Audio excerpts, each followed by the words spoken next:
ஒரு ஊரில் ராஜா ஒருவர் தன் மகளை திருமணம் செய்து கொடுப்பதற்காக எல்லா ஊரிலும் உள்ள ஆண்களை சுயம்வரத்திற்கு அழைக்கிறார். அது கூடவே ராஜாவின் மகளின் நிபந்தனைகளை கூறுகிறார். அதாவது எந்த ஆண் இளவரசி கேட்கும் கேள்விக்கு சரியான பதில் அளிக்கிறாரோ அவரைத்தான் இளவரசி மணந்து கொள்வாள் என்றார். இதை கேட்டு 3 பேர் இளவரசியை சுயம்வரம் பார்க்க வருகிறார்கள். அப்போது இளவரசி கேள்வியை கேட்க ஆரம்பித்தாள்.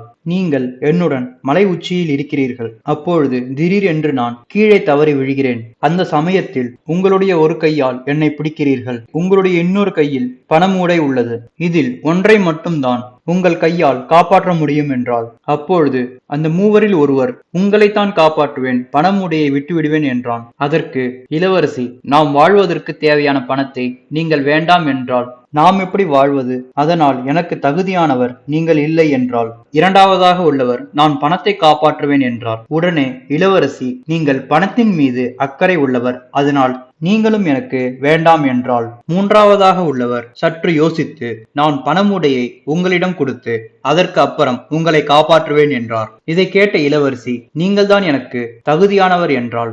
ஆக எந்த ஒரு இடத்திலும் பதில் சொல்ல சற்று சிந்திக்க வேண்டும். சற்று சிந்தித்து செயல்பட்டால் அனைத்திலும் வெற்றி பெறலாம். நன்றி, வணக்கம்.